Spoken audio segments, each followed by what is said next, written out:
Selamat pagi saudari Yusniar dan juga saudara Sugeng. Kita bersyukur kepada Tuhan untuk pertemuan kita saat ini. Saya rasa ini pertemuan yang sangat luar biasa karena kita akan membahas satu topik yang sangat menarik ketika kita akan berdiskusi nanti, yaitu jaminan keselamatan.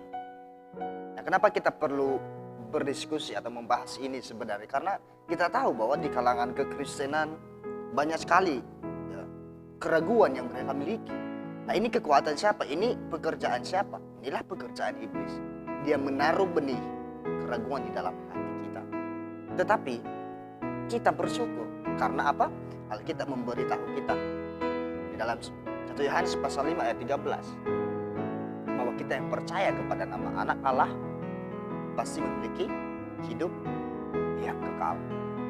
Kita bersyukur dengan itu. Nah, kita akan membahas ini lebih dalam nanti. Kita akan menjawab beberapa pertanyaan. Pertanyaan yang pertama ini nanti kami minta kesediaan saudari Yusniar untuk boleh menjelaskannya kepada kita. Pertanyaan yang pertama adalah apa yang dimaksud dengan jaminan keselamatan? Kami persilakan kepada saudari Yusniar. Oke, terima kasih atas kesempatan yang diberikan kepada saya. Saya akan menjawab pertanyaan dari Kanudin. Apakah yang dimaksud dengan jaminan keselamatan? Yang dimaksud jaminan keselamatan adalah kepastian intelektual dan rohani bahwa saudara milik Allah, bahwa saudara memiliki keselamatan kekal.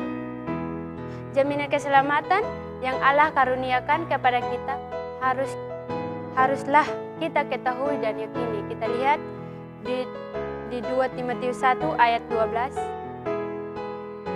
Saya akan membacakan. Itulah sebabnya aku menderita semuanya ini, tetapi aku tidak malu, karena aku tahu kepada siapa aku percaya dan aku yakin bahwa Dia berkuasa memeliharakan apa yang telah dipercayakannya kepadaku hingga pada hari Tuhan. Allah tidak mau kita melandaskan keselamatan kita pada perasaan kita semata, melainkan pada pengetahuan yang benar dan terjamin. Kita lihat 1 Yohanes 5 ayat 13, saya akan membacakan. Semuanya ini kutuliskan kepada kamu, supaya kamu yang percaya kepada nama Anak Allah tahu bahwa kamu memiliki hidup yang kekal. Terima kasih, saya akan kembalikan waktunya kepada Kak Nudi. Baik, terima kasih untuk jawaban yang telah diberikan saudari Yusniar.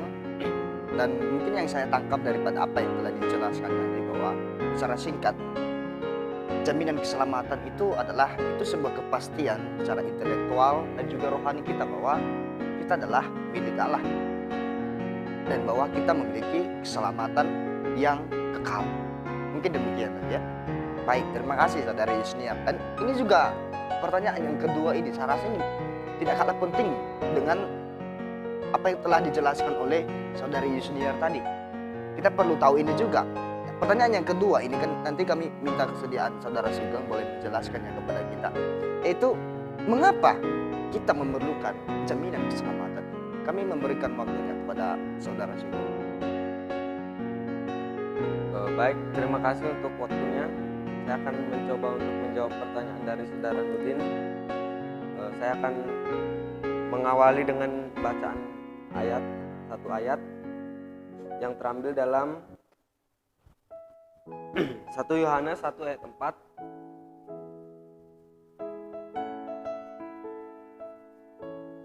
Saya akan membacakannya untuk kita.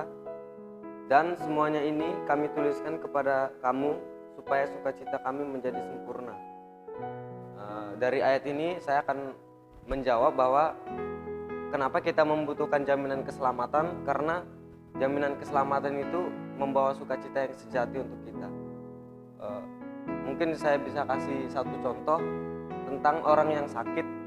Dia akan pergi ke rumah sakit jika dia sakit dan dia sudah mempunyai jaminan kesehatan. Tentu dia tidak akan pusing, dia tidak akan memikirkan tentang pembayaran, dia tidak akan khawatir tentang itu karena sudah ada yang menjamin tentang itu. Jadi mungkin contohnya seperti itu tentang jaminan keselamatan. Dan kita juga akan bersuka cita ketika kita tahu bahwa kita telah dijamin oleh Tuhan dan kita akan bersama-sama dengan Dia. Itu sih jawaban dari saya. Dan ada satu hal yang mungkin mengganggu pikiran saya, mungkin saya akan bertanya dan Saudara Nudin bisa tolong untuk menjawab. Apa sih yang mendasari jaminan keselamatan itu? Saya persilakan untuk Saudara Nudin. Ya, baik. Terima kasih atas pertanyaannya Saudara Sugeng. Dan saya rasa juga kita perlu tahu hal ini gitu. Apa sih yang menjadi dasar jaminan keselamatan kita itu? Nah, kalau kita melihat sebenarnya kenapa kita perlu tahu ini? Karena dasar itu perlu. Ketika sesuatu dibangun di atas dasar yang salah, maka pasti akan mudah runtuh. Nah, kita perlu tahu ini dalam jaminan keselamatan kita. Kita tahu bahwa sebagian besar orang Kristen sebenarnya melandaskan keselamatan mereka itu pada perasaan yang mereka miliki. Tentu ada masalah di sini. Kalau kita melandaskan jaminan keselamatan kita di dalam perasaan kita ini bisa berubah-ubah kapan saja. Nah, oleh sebab itu bukan dasar yang tepat.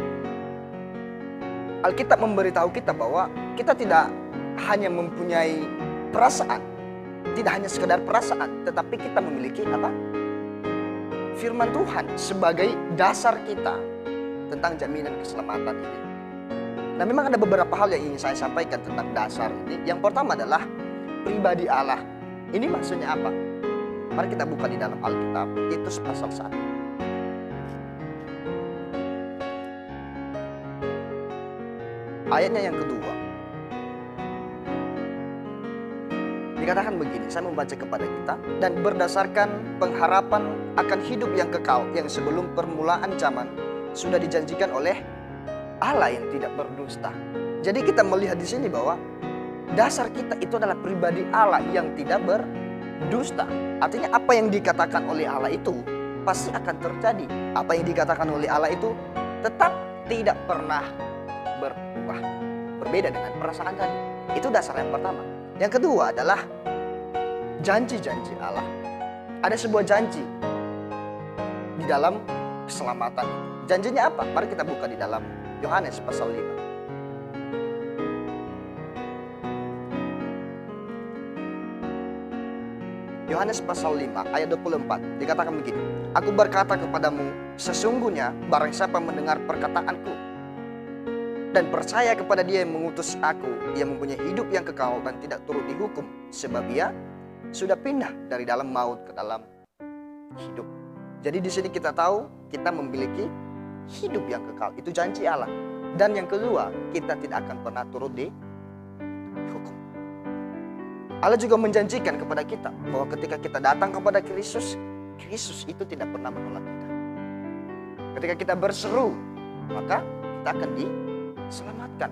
Roma pasal 10 ayat 13 memberitahu ini kepada kita. Itu dasar yang kedua. Dasar yang ketiga adalah kehadiran Allah. Ini artinya apa? Kita buka di dalam Roma pasal 5. Ya, Roma pasal 5 ayat kelima. Demikian firman Tuhan, dan pengharapan tidak mengecewakan karena kasih Allah telah dicurahkan di dalam hati kita oleh Roh Kudus yang telah dikaruniakan kepada kita. Ketika kita percaya, maka Roh Kudus mendiami diri kita. Kita dikaruniai oleh Allah. Itulah yang memberi kesaksian bahwa kita adalah anak-anak Allah. Mungkin demikian bisa saya jelaskan tentang dasar-dasar jaminan keselamatan kita, dan saya rasa pembahasan kita sudah sampai pada pembahasan yang sangat mendalam, dan tentu kita perlu tahu kesimpulan daripada apa yang telah kita diskusikan ini. Mungkin kami minta ke waktunya Saudara Sugeng nanti boleh memberikan kesimpulan tentang apa yang kita bahas. Kami persilakan. Baik, terima kasih untuk jawaban yang diberikan, sangat membantu. Dan juga saya akan memberikan kesimpulan tentang pelajaran kita hari ini, bahwa keselamatan di dalam Tuhan Yesus itu adalah pasti, dan Roh Kudus itu sendiri yang telah memeteraikan dan menjamin kita. Itu saja. Terima kasih.